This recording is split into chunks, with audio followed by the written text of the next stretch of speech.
that the central one is the sustaining power, means is the power by which we evolve. That means we get our sustenance as it is.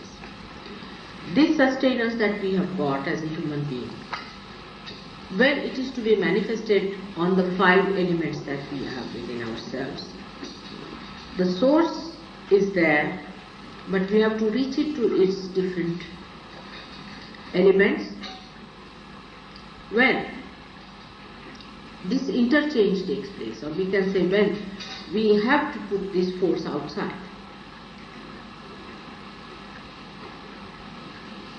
that is to be done through establishment of Dharma on these, like the superimposition, or you can say the connection. Like we can say there is sun. Sun is the source of light. And the source of light has come to this earth, which is created out of the 5 elements. So the sun's rays have to come. But when they come inside, in this room, what do? They enlighten this room. But it's only possible if there is Dharma, means the light is there, the rays are there. The rays can be obstructed by many things.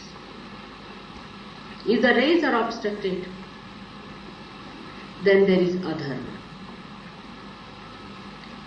So, the source of Dharma, the spreading of Dharma, and ultimately the manifestation onto the 5 elements is a complete thing that is void. This play goes on within us. Our evolutionary power, which has worked from the very beginning, from matter sin, when the matter got itself organized, when we had carbon as tetrabundle, then from carbon the life started. All this is the work of the sustaining force. Then we became human beings. Now we have got 10 dharmas within us, which we have to keep all right. These are the main 10 commandments.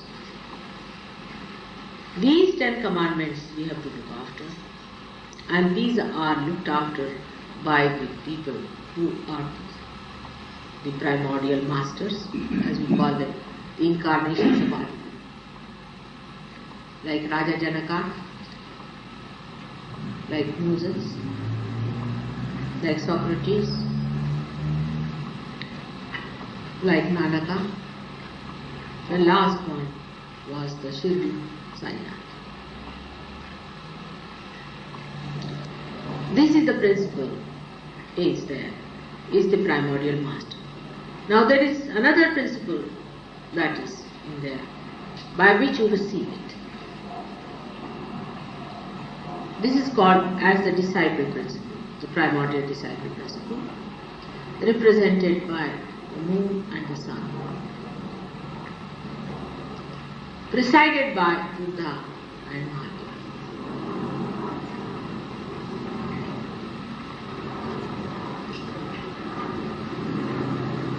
So this disciple element, if it is not in you, you cannot receive it.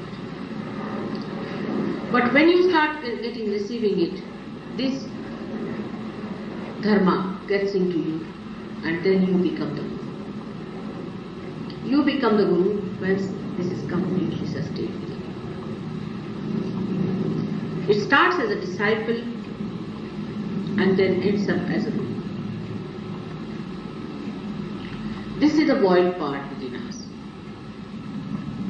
First of all, as the human beings are, we do not observe the first 10 basic principles.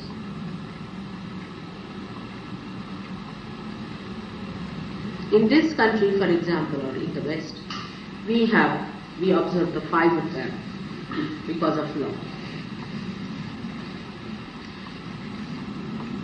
In the countries like India, they observe the rest 5 because of their society. So in any way we are lacking some. 5 are missing here or 5 are missing there. This is the situation of the Dharma. today. The gurus and the disciples, they do this connection. And then the matter, which is created out of 5 elements, get vibrated. You can enlighten the matter. When the Dharma is complete, you can enlighten the matter. The rituals that these people used, which was called as Dharmic Krityas, they call them, these are the deeds of Dharma, is to worship, to do puja, and to pray to God, and to do all these things. Prayer. All these things, after some time, became absolutely deadened. Because there was no realized soul as a guru, and no realized soul as a disciple. So it was just a joke going on, you see. It has no meaning. Supposing I tell somebody who is not realized to give himself a bandhan, you cannot. He's coming back, don't you worry. Both of them have run away. Because he runs amok. The sister is realized, the wife is realized. Born. But the husband is like that. What to do? He came, ran away halfway, he still cannot decide which way to go. But he touched his hand. Look.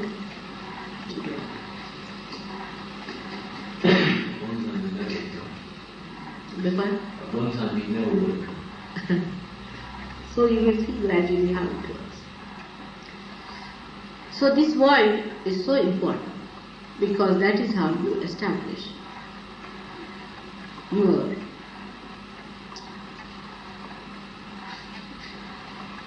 receiving ends in your being, the 5 elements within you. You know the 5 elements that exist. In Sahaja Yoga we try the other way around stuff. Yes, I have tried it this way. Now what to do? This Dharma is all ruined. It is. There is another way. All these elements are represented in your chakras, different chakras.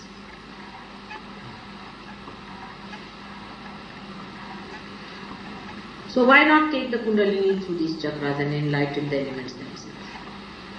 Even there is no Dharma in a person, we can do. But then the Kundalini goes back to all the places which you have missed. But if you have been to some guru and you have bent your head before him, then the Kundalini stops at what? It goes here, there, it just stops. It doesn't go. It's very different. You have seen the void pulsating so badly. It just doesn't rise. It always goes back into that bottomless pit, as you can call it. It's always sucked into that again and again if you have had a guru. So we try to remove the guru from your mind by so many ways.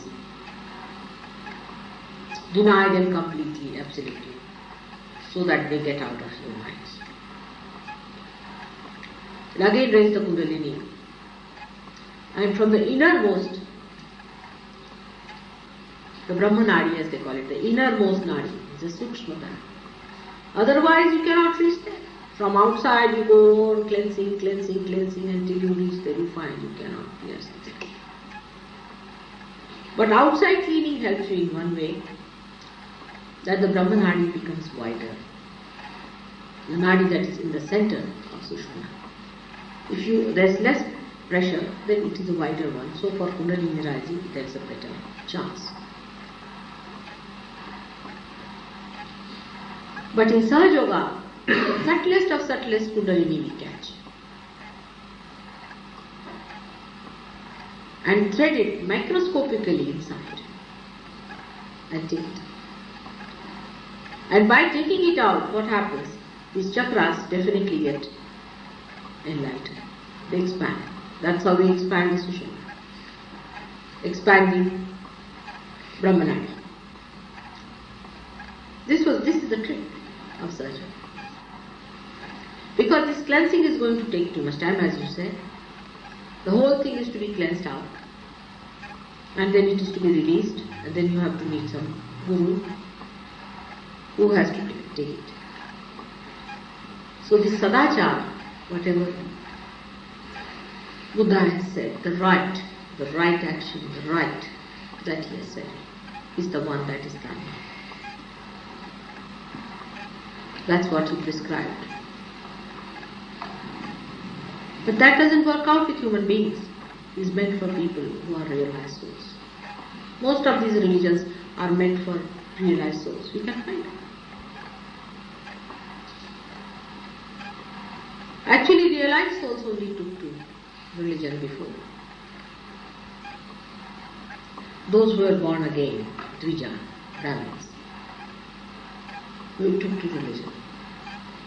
But the time has come for people who are non-realized also to take to religion and to receive his blessings. Sahaja Yoga is the only way one can do it. Is to take it in the subtlemost, innermost nadi, enlighten every chakra, increase the size of the chakra, pierce a little bit here, then again there is another thread, then again the third thread, like that, and go on expanding. This is the chakra. You are all right.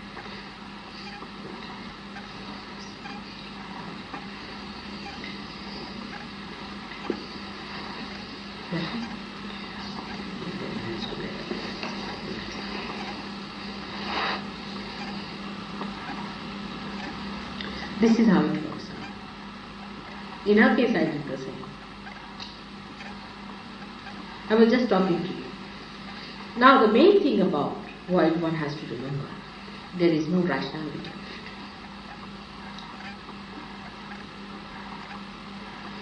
Is the hunger inside the stomach. And hunger has no rationality. If it is hungry, it will eat. It has to eat. No rationality can satisfy it. If you are hungry, you have to. And when you have spiritual hunger, the same hunger becomes subtler and subtler. Ultimately, it becomes a spiritual hunger.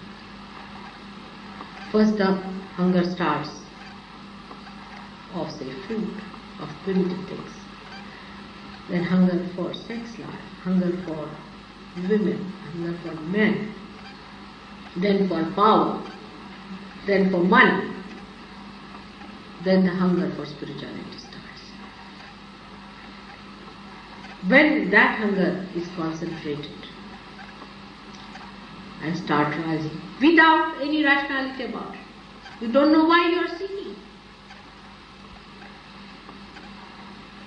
Like Buddha, he had everything.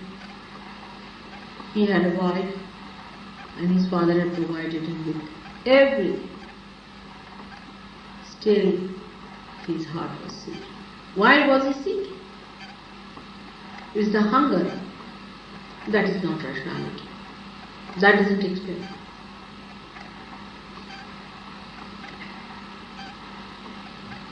And then this hunger starts, and the way we quench that hunger is that.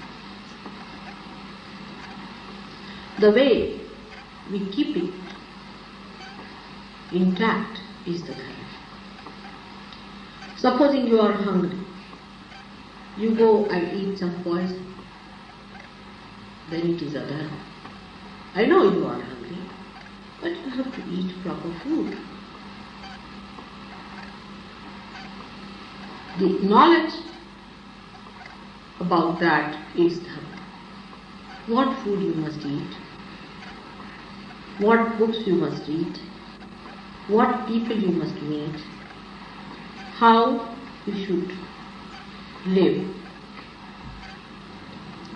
what should be your attitude towards others, others' things, others' wives, children, daughters,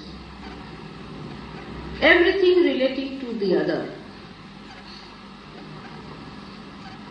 All that knowledge is Dharma. But it has no rationality. Like you see a man ran away, say, with somebody's daughter. He would say, what's wrong? I cannot answer. I cannot answer. If a man has bad relations, say, with his own mother, he says, what's wrong in this? You cannot answer. There is no rationality. It is wrong. In fact, thou shalt not commit adultery. Christ has said, even to have adulterous eyes is wrong. By the time it was Christ who came in, at the Moses time, people did not know this eye business. But Christ could see that, and he has said that those who have even adulterous eyes are committing a sin.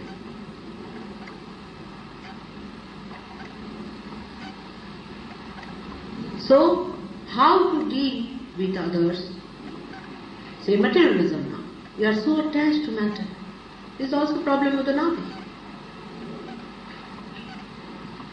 Materialism is a false identification with matter. All false with matter, with human beings, with books, with all that is created, is the problem of Navi. So you can understand how important is Navi.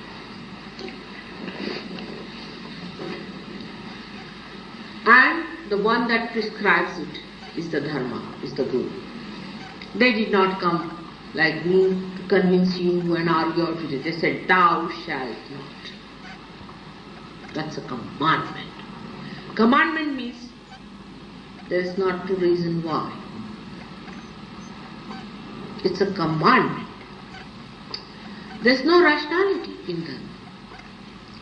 Now the one who is dharmic does not think about sin at all. Now I'll tell you about myself. Say I go to a party and they start a cabaret dance. I do not think about it whether it is illegal or whether it is wrong with this or that. Nothing I do not think, but immediately I vomit. My grandchildren, you see, one day were watching the TV and 3 of them came vomiting. I went and saw the TV and it was a horrid thing going on. They just came and started vomiting. There's no rationality about it. It is against human sustenance. It is subhuman. Like animals cannot feel the dirt or filth, we can. We feel horrible smell coming. But those who work, say, in filth, cannot feel any smell. If you go near a factory where sugar is produced, you will feel terrible there. Get the smell of those molasses and you can't bear it. But those who are working, they are so much used to it that they cannot feel it. Those who live in sin cannot feel the sin after some time. They become insensitive to it. But sin is a sin. So the insensitivity, when we develop it in ourselves, we become adharmic. When we are sensitive about it, we are adharmic. On the left hand side, the intuition about it, the auspiciousness of it, is the thing that one has to learn, the auspiciousness. A housewife is to be respected, honored and comforted because it is auspicious. A wife has to be respectable. A housewife it doesn't look nice for a housewife, you see, dressed in a funny way. Once a chief cabinet secretary from India, his wife had come and she used to think she's very young and smart or something. She was very just tight jeans and things like that, you see. And the poor husband, you see, this side, that side, he didn't know what to do. And she's, very big man's wife. And she came down in London and she was thinking, oh, she's a great, smart thing. And they were invited to a dinner. It's a real thing, real thing that has happened. And when this man was to go from somewhere, she had to go from somewhere. So when he went there, he said, "Where is my wife?" He said, "She hasn't come." I said, "No, she must come. She's not like that. She's much smarter than me. She must have arrived." He looked around. He couldn't find her. And there was a lady standing. He said, "There's your secretary has come. She's standing there." And he didn't know what to say because she really looked like a secretary and not his wife. So the housewife has to be dignified and respectable. And she is to be respected. Is the part of that auspiciousness. And the wife, that essence of a wife is the governing. So you can imagine those women who stand for lib and all that, and those who try to sort of say that why should we be respectable? If the husband is not, if he is carrying on with other women, I should also carry on with other men. You must know that you are withholding that great position in the stomach, on the left hand side of every human being. And that's why the left navi catches in England so much. And in America I think it's missing already.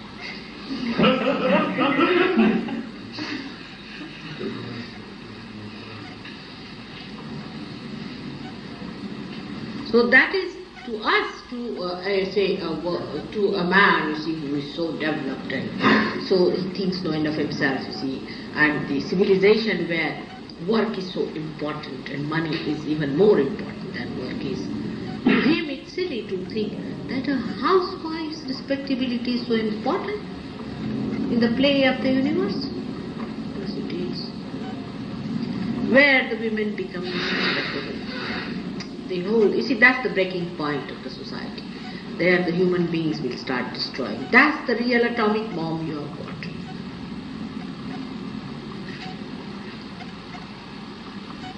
But it is so, I cannot rationalize it, it is made like that.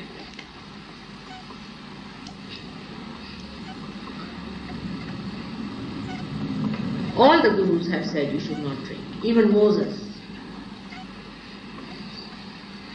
Every one of them has said you cannot drink. Means take any kind of alcohol or anything that will take away your awareness, because that is the place of your awareness. In the sense that whatever goes wrong here spoils your attention. And if your attention is spoiled, your awareness is spoiled. The attention is here. The attention is in the stomach, in the void. So how important is your attention? Wherever you put your attention, that works. When you are realized, then your attention is realized. Wherever you put your attention, it works like a spear. It works like a sword. It works like a loving hand. It works like a kiss. It works like a comforting heart.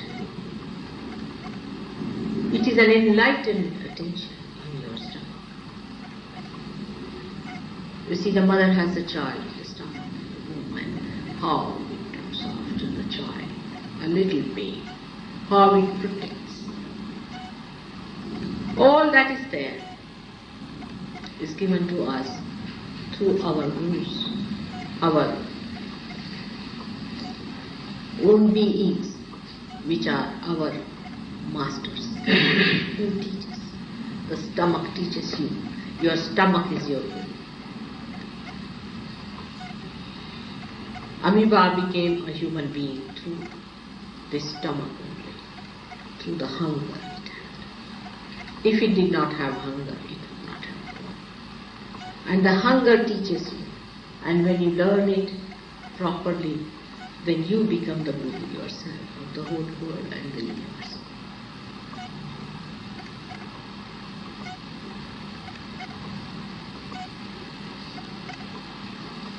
Void, that's why, is very important.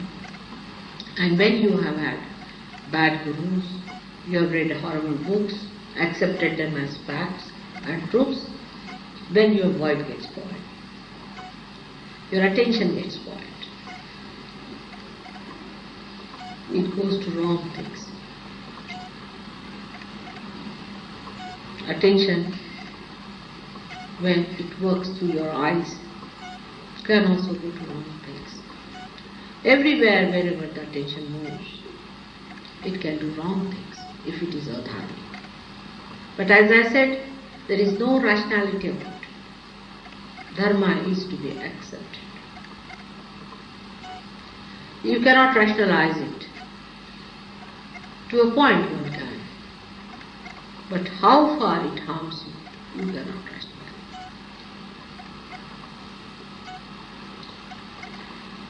And then the curses of divine comes on you. Any kind of fanaticism or identification with one idea, like Muslims thinking they are Muslims, they are adharmic. They are not dharma. Dharma is that you have to respect all the religions. It is a sin not to respect any incarnation. It is a sin not to respect any religion. And to identify with one and denounce the other.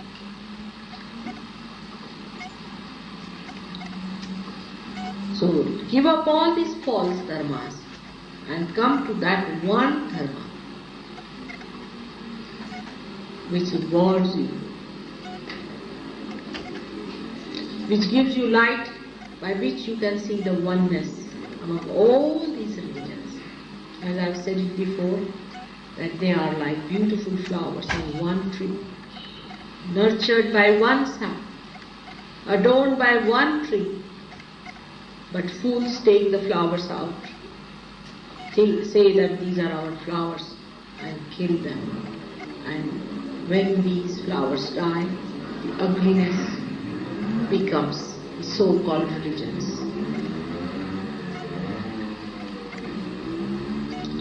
So in essences, respect all the religions and all incarnations. Fanaticism is absolutely against knowledge and against the void, because the whole balance of your void is to be kept. In a very subtle and subtler form, you will be sticking on to it. Say you are born a Christian. So whatever you may try, you cannot get out of this feeling that we are Christians. You will have much more respect for Mary in heart than for, say, Lakshmi. While you are a Hindu, you will have much more respect for Radha than for Mary. That will be lingering on and lingering on. When you develop that balance overnight, then you are dharmic.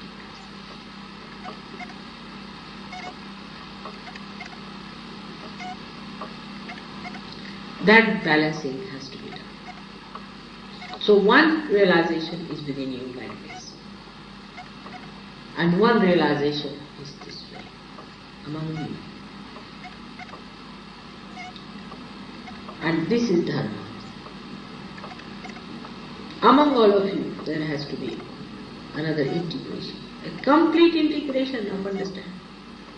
Whether you are white, black or red, whether you are Hindu, Christian or anything.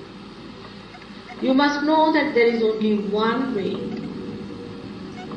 that is the living way of evolution, and that there is only one God, and all of them are aspects of the same God, and there is no quarreling among them.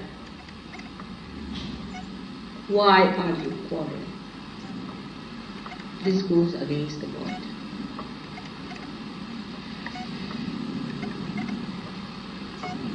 Complete integration works out in the stomach only. And when you are completely integrated, you will be surprised, rationality drops out. Automatically drops out. Rationality keeps disintegration. Because if your heart says something, rationality says no, it's not correct.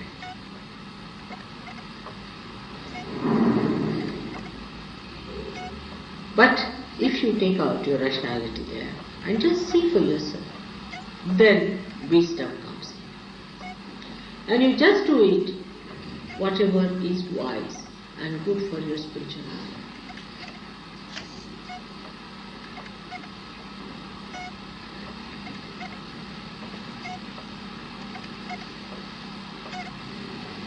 How are you now? Better. It's working now. So void we use in Sahaja Yoga in many ways. First of all, we have to see the void of a person, how he has got the void. You can see it very easily because it might be pulsating. Maybe not be in your presence, I don't know, but in my presence it does. But immediately you can feel the void. Now void you feel on here or on here. Now just see, these are the bases of all the chakras. You feel the void here or here. Basis of all the chakras you can. So you can understand how important this void is. Now, if it is catching here anywhere or catching over here, then you have to ask the person about these various points. Whether he is a materialist, whether he is a fanatic. But these questions you cannot ask directly. If I say, are you a fanatic? He hit me hard. You have to be very, very clever about it. Now how to ask a person whether you are a fanatic or not? Very easy. Say he is a Muslim. So you just ask him to put your hand, saying that, should I put some kumkum on your head? His fanaticism will come out. I can't do this. If he is a Christian, then you just ask him, can you put a swastika on your head? Cross he'll accept. Swastika, no, I am not Hitler. That's how you can make it out, whether he's open-minded or not, by suggesting these things. So then he comes out with his fanaticism. Then what do? You do not condemn him as a fanatic. No. That won't be Sahaja style. It's alright, I'm not. The cross will that be alright? Alright, take the cross. Now if I say that cross was for swastika, then it became cross. Will you be angry? Gradually. But if he is a fanatic, you go outside and tell Muhammad Sahib to beat him nicely. He will do the job. Shoe beating is very necessary for all the fanatics. Nice shoe beating. But fanatics are one of the most difficult ones. Then those who have been to other gurus also will be showing. These days you don't get fanatics so many who come to Sahaja Yoga. Mostly they are guru bitten. You see, there are frost-bitten people, there are guru-bitten also. Mostly they are guru-bitten. Then you ask them, have you been to a guru? What your guru has done? This, that. If you tell them sometimes they can be fanatically attached to their gurus, then they might be angry. They do it. But what to do? You see, sometimes you have to tell them. Is the food?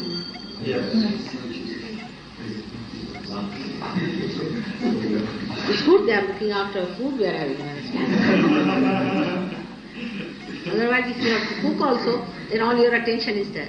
It's much better than your ashram. No headache, nothing. You are having a nice time here, and their food is ready. Now serve, come and have the food.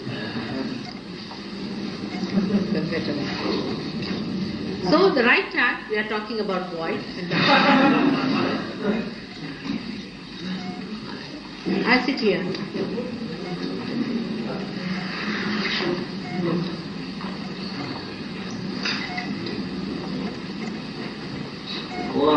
Being satisfied.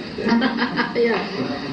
Make the food also dharmic and very good. How are you now? Better? Yeah. be too many because so many are subjects for this Guru discussion. How are you now? It's such a wide subject that I cannot cover it in one lecture. It will require many more. But the most important thing about void is that once you are enlightened, you become dharmic yourself. The dharma starts flowing through your hand. These vibrations have a capacity to establish that.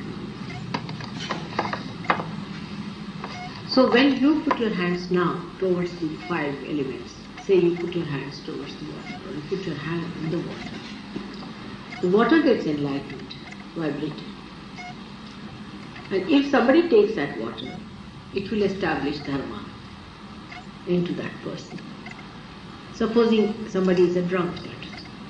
Now you put this vibrated water to him, give him to drink. He'll feel nauseated after drinks. He'll throw away the drinks, then he will stop. Some of you have noticed that when you came to me, first you felt a terrible nausea within you. And you felt like vomiting, sometimes you felt uneasy. So these vibrations through the water now pass into your stomach and they establish dharma there, the proper relationship.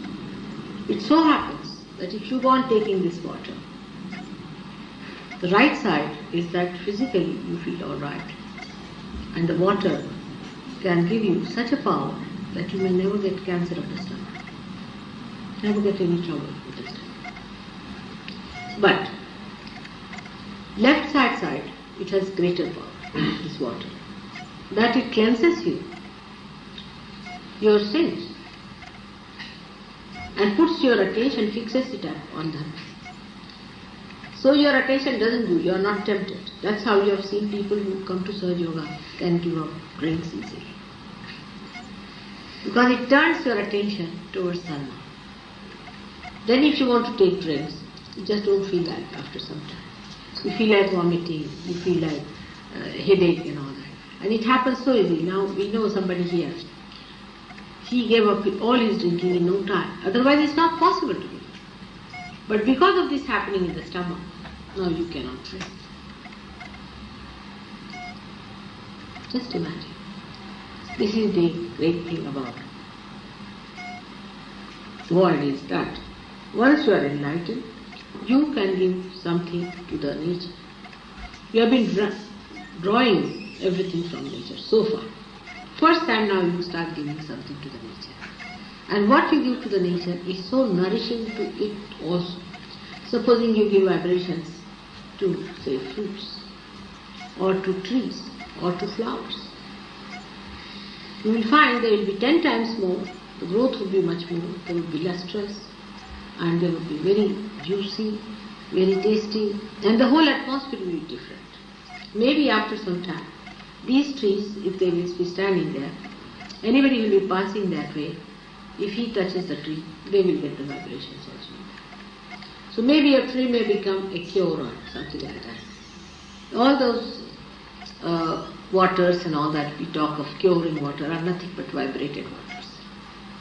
They are vibrated. So if the vibrated water goes inside, you get cured. So this is on the left hand side it works, that it establishes your religion within you. All the problems we have had is all completely cleansed out by them. In the same way, if you enlighten a light now here, you have seen so many times, what you can enlighten a light. So it starts going, see, both are there, but this one is going in a different way. That may also go in a different way. But this one just happens, taking out the black. It is because it is enlightened. That is also enlightened now, so it may also take up. But this one I'm showing the hand is taking away that. If you see these lights, you will feel they are like pulled out lights. As if, you see, the realized lights are pulled out like that still. And I have been to some of these churches where they have these lights. And as soon as I entered inside, they all going like that. It's interesting to see how they start suddenly glowing like that. But people do not notice it because they do not understand why it has happened. But you can understand that. So if you put the light in light and light, say yesterday, the other day we had that Havana, is the enlightened light. Havana we had made it enlightened, Jagana. Then whatever we put into it, you see our badhas and everything, it burned. Whatever we wanted to burn away, what is the beauty of fire is that, say if you have some mixed up gold and you put it to fire, you will find the gold will be separated and the filth or dirt or whatever is inside it will be separated. So this quality, which is the right hand side quality of the fire, is becomes in a left hand side, is that when you go near such a fire or you use such a fire or a light, then what happens? That whatever is unwanted in you is burnt and you get the pure thing. So it purifies. Fire is a purifier and it is a melter. It melts your heart. This fire melts your heart and you feel the compassion. So that's how every element can be enlightened. And this is the work done in the void by your Kundalini. Kundalini goes to various places and she enlightens all these elements in your stomach. In the stomach, the basic principle is of water. The void is covered with water. And in the water there is salt. And the salt is nothing but is the Dharma. Is the Dharma, the salt. That's why when we give you salt, what happens? The salt that is vibrating goes and helps you in the stomach. And salt shows its own nature there by absorbing all that is in you, which is, we can say, is a mobile tag. A person, supposing, has got left hand side problem.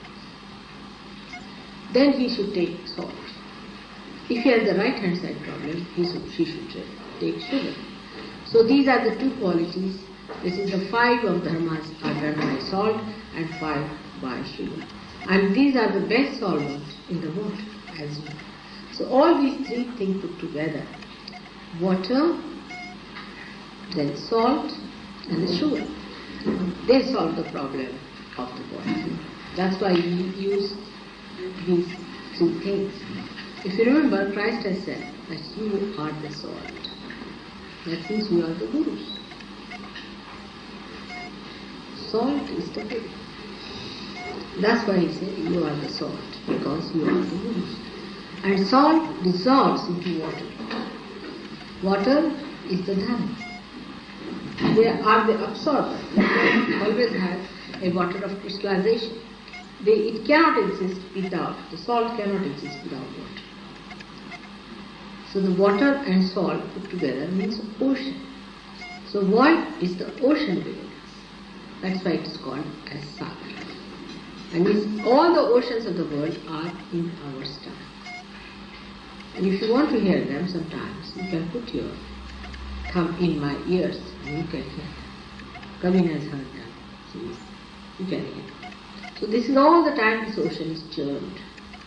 And out of it comes out all that is good, and whatever is bad is burnt away or washed away or made to, with the air, it is made to be swept off. So the air element is also there. Air element that we see all around. So the vibrated air is a very important thing and it helps us.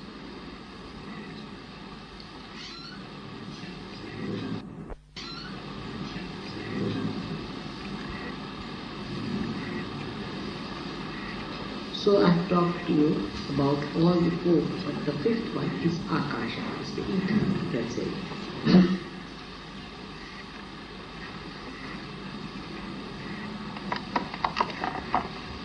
That works out. When you are a realized soul, then you also vibrate the ether. That's how our many collective work is done through the ether. See? Now supposing I want that you should get a proper seat when you are going or something. Or take a small thing. Anything materialistic, you can say. Or my children are going down there, how will they be?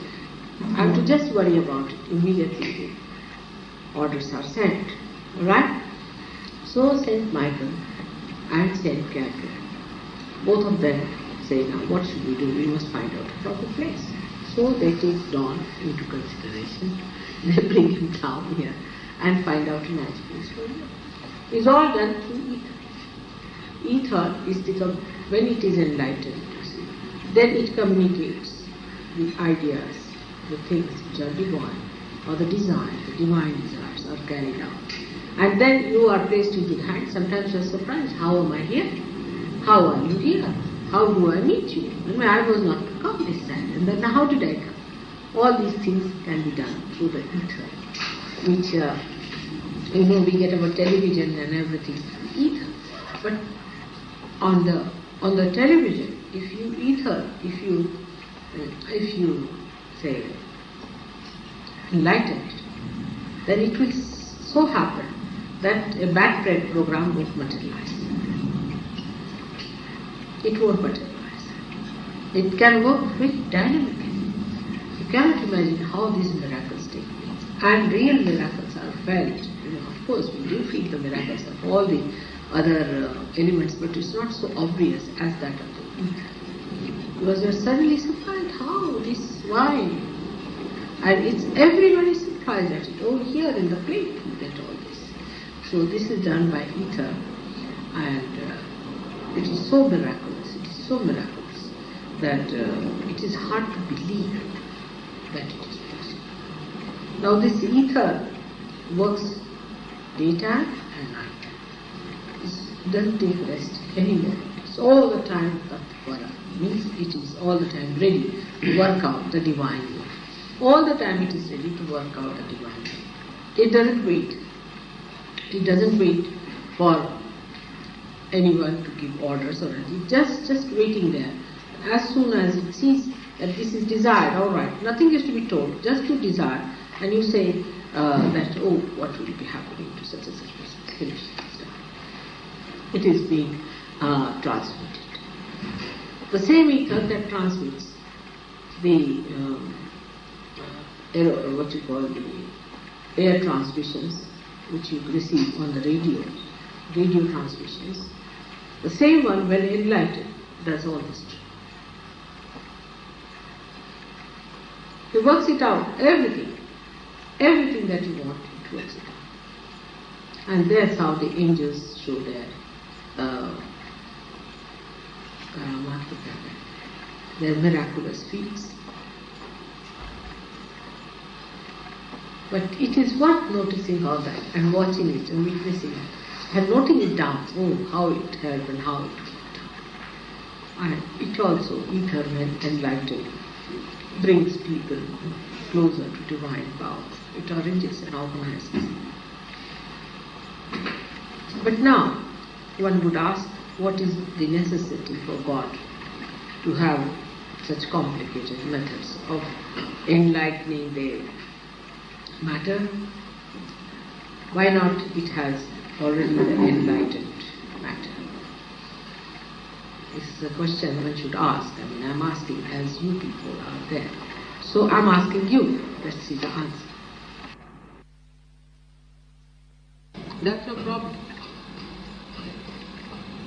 Yesterday I told you to say that I'm not guilty. It's just a joke you are enjoying. You're just playing games with yourself when you say that. Because you like to play such terrible jokes with yourself. Don't say that you are at all.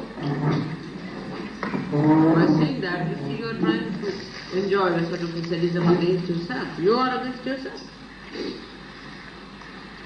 Self, that is your spirit.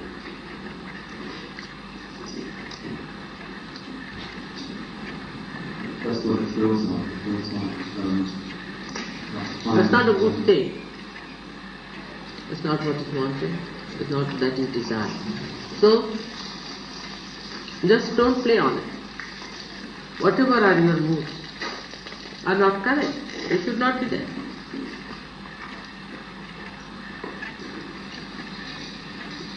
By your moods you are lost. Sometimes you get this mood, sometimes you get another mood of aggression. You're in a temper or something like that.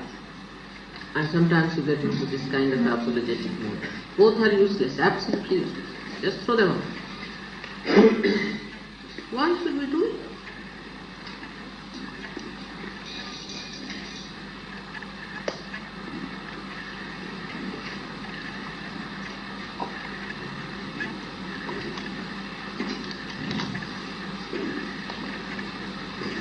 Both are mythical. What about positivity? Yes, in positivity also the so-called positivity means aggression on others. You start showing your aggression on others. You can aggress others also. That even worse. Feelings like love and happiness. That's the thing I was saying. Be joyous. Be happy for what God has given you. Watch the words in the morning time. See the flowers in the morning time.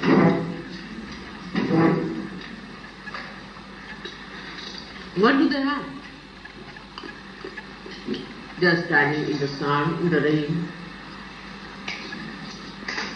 They are facing the nature all the time. Imagine the delicate petals of the flowers. Do they show any signs of negativity or of aggression? They only emit fragrance. Till they live, they will emit fragrance. When they will die, they are not what?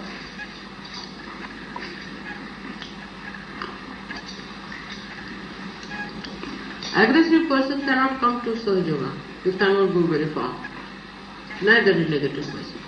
But aggressive cannot. He'll drop out.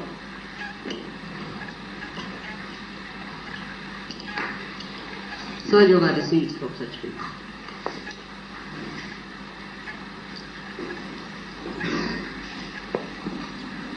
You have to be humble. But you are not to be slaves. In extremes, at least one should know the difference between the two. If that is extreme, say something is very black, then you can see the white very clearly against it. And when you know how to move from one extreme to another extreme, you should be able to see both the things very clearly. And that's how you come to the center.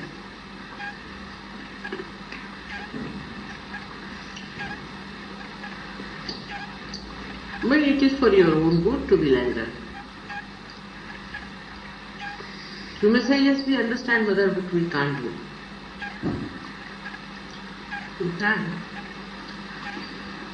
You just watch yourself and see how it works, how your mind is working. It's your horse. You have to master it. You are supposed to be a rider and the horse is taking you somewhere wherever it feels like. Either to negativity or to the positivity, so-called, in the aggressiveness.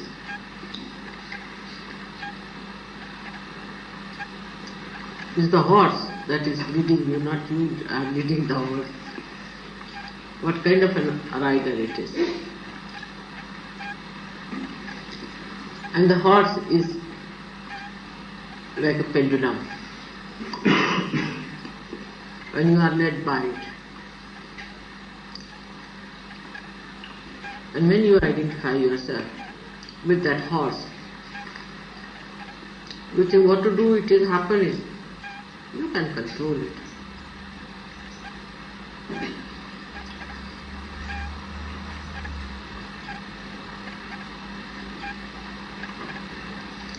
You have to tell yourself, That is to tell your mind to behave itself. Otherwise you people cannot go very deep into service. You have to go much deeper. If you are worried about superficialities, you cannot go deep.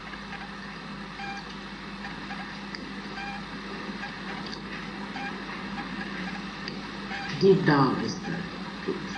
There lies all the joy.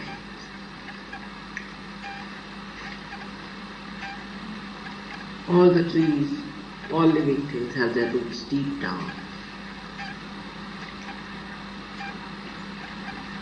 Find out your roots. Where are they? They are all embedded in your heart and your spirit.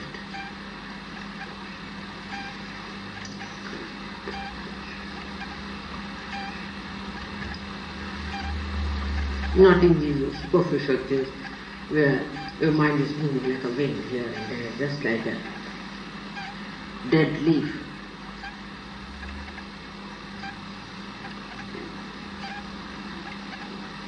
If a big train is coming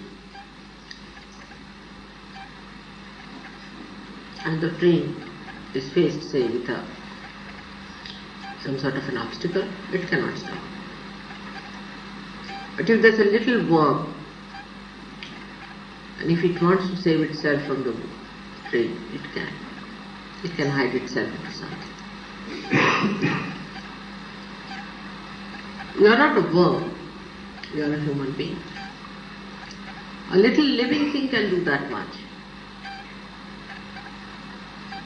You are a human being. And if you cannot stop yourself from your destruction,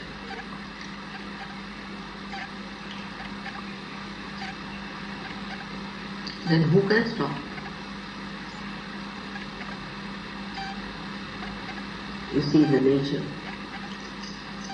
People live together. Tiger lives in a forest, and there are many creatures who exist.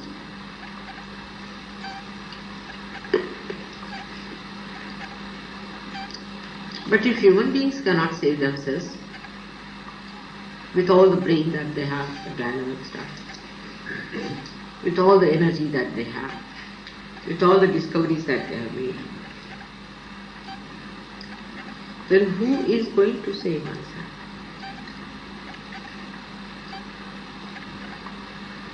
Either you aggress on others or you kill yourself. And then what should Mataji do? Or what should anyone do under these circumstances? But to make you face it.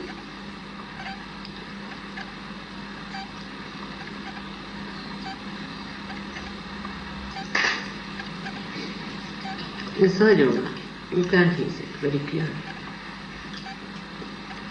You can see others doing it also. But first you must see it in yourself. Unless until you see it in yourself what you are doing to yourself, you cannot see in others.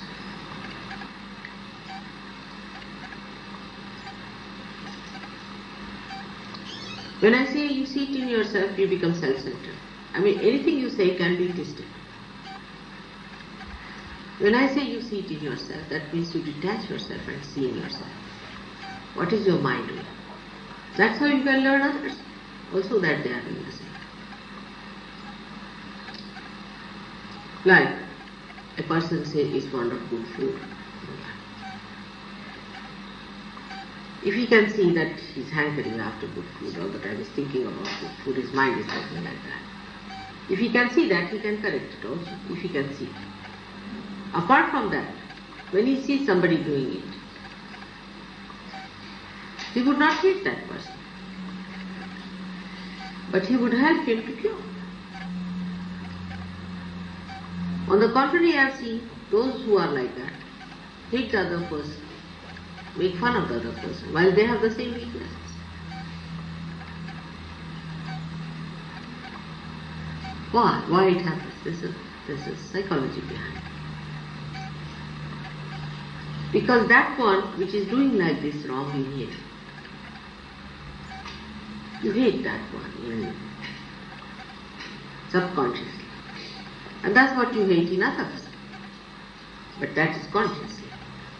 If you hate that part in you consciously, there won't be any problem. That part which is negative, the part that is telling you all these things, the part that misleads you, the part that spoils you, the part that covers the self in you.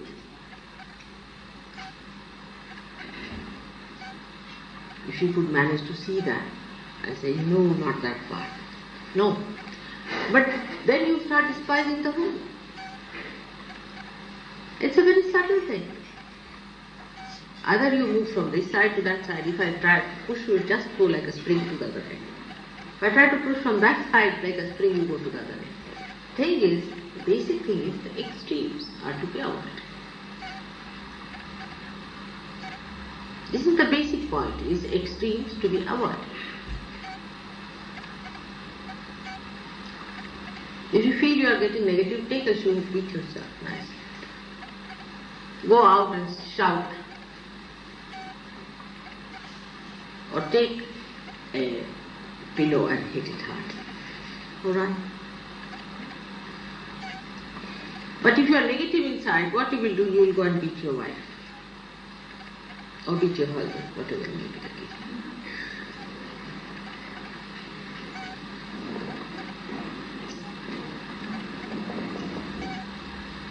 It's a very simple thing for a surgeon to do. Is to be amused about yourself. Just be amused. Look at this Mr. So-and-so. Now see. When you start seeing yourself like that, is to be amused at yourself. Oh, so now Mr. So-and-so is coming up like this. Oh, come along, come along. Now the vanity. Come along. I would like to see the vanity that I have. See Mr. Ego coming up. Now here Mr. Ego standing. Then you start seeing. Be amused about it in the real sense. And you will be surprised that these things will drop off.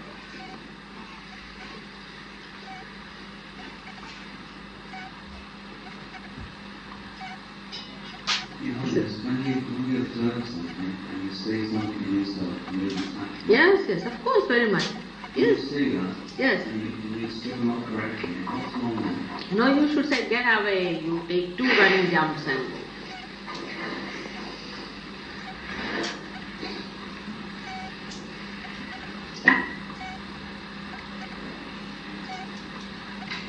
That will help. If you want to have phraseologies, I can tell you. But I think you are much more equipped in English language with all the beautiful humor that you have.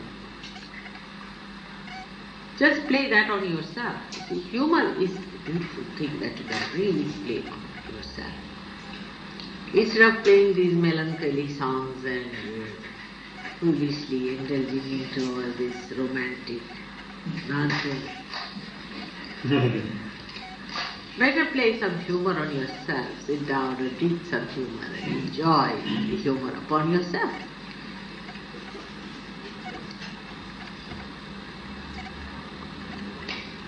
It works wonders.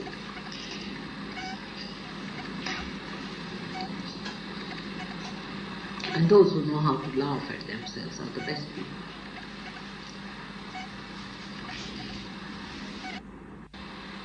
All that was foolish is chiseled out, and you see that beautiful joy-giving spirit manifesting itself beautifully when you are alone. In all your worry, all your problems, and all negativity and so-called aggressiveness and everything just disappears, and you are one with that. And you are seeing through that, the brilliance that it is. You are seeing through and feeling the dignity of that and the joy of it, the brilliance it is. Just think if you are the sun and you come and you see the sun coming, the rays coming and working it out and curing and changing the colors and giving life. Imagine how dignified you feel and how beautiful you feel. But you don't feel vain about it. If you are that, you just don't feel that there's something special about it. You just see it. Vanity comes when you don't have something. When you have it, you say, it's all right, it's me, it's just flowing. It's just watching how beautifully it is flowing. Because of scientific research in the psychological sphere, this myth has come to us that if you try to enjoy something like that, then you become proud. So you just don't enjoy. I mean, the sum total of the whole thing is psychoanalysis, that you don't enjoy anything in life. In the sum total, it comes to, if it is not worked with a realized soul, with the compassion and love and proper understanding, it amounts to that. That you just don't enjoy anything in life. You analyze everything. This way you are bad, that way you are bad. This way you are wrong, that way you are wrong. So you are wrong completely, you should be finished. You are good for nothing, useless, thrown away. End up in the lunatic asylums. Or in some other wretched place, which is not meant for human habitation at all.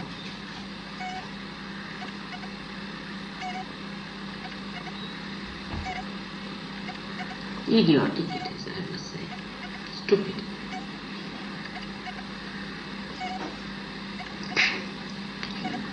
It is like a, we call it in Marathi Dupatne, is a thing we use for burning the incense, you see. It is hollow on this side and hollow on the other side also, because one side is the stand and the other side is where you put the incense. So you take that dupatna and you ask for something. See, something is given on this cup, you turn it round for the other side. So the other side feels hit, but this side that is filled in is gone. So you go to see, you want to see the other side now, that what is left in the other one is nothing is left altogether. It's finished. So it is said that hati dupatne dile, means this dupatne is that thing, is given to you in the hand. So first you see this side, you try to feel the joy in the cup. Alright? Then you turn it round to feel the other side of it. But this side you have to receive it and the other side is the substitute.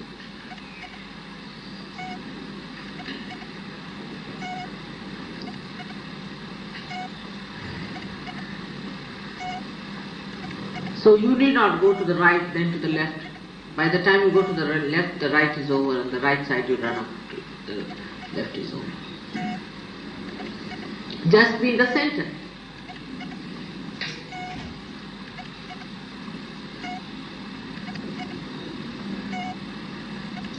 Push yourself in the center. Just be there.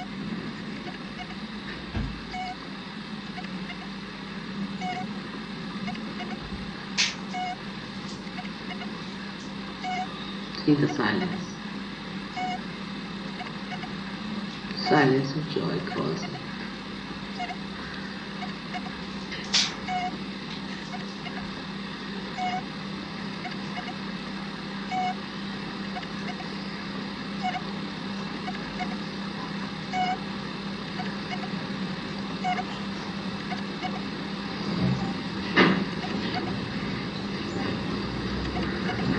What's it? What happened? Sleeping. Sebastian was sleeping. That's the best. Huh?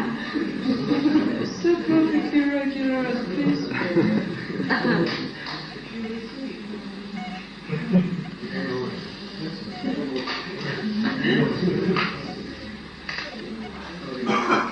That is the best, is to sleep off.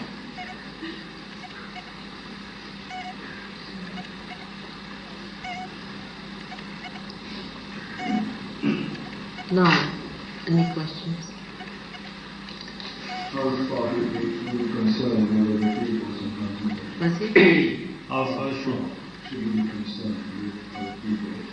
I mean, such a situation where we think that we should have a better understanding. Yeah. And yet, you don't want to tell them for when they're stupid, right? And so, we try to do something, we still draw back. Yeah. I would say, you see, Rajesh, that you have wisdom. All of you have your wisdom. And you tell them in a way that would carry the food, as they say. Because if you tell somebody you are stupid, I mean, he will make hell for you. You better not do that. Alright. Now, if you tell somebody that you are very clever when he is stupid, if he is ready, We know that, and then we talk to yes, they will know that too. Because people here are very clever, you see. They are stupid in their wisdom, but understanding that what others are talking and all that, they know very well. So best thing is, whenever you have to work on them secretly. Give them a bandhan, give them shoe beating, but openly you give them tea.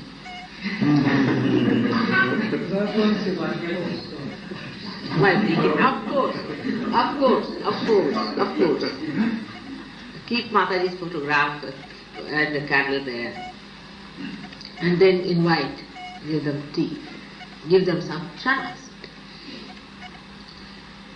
You see, that's how you have to work with these people. Because they don't understand this. They may be clever. So give them some chance. When they want to have some water, give them vibrated water.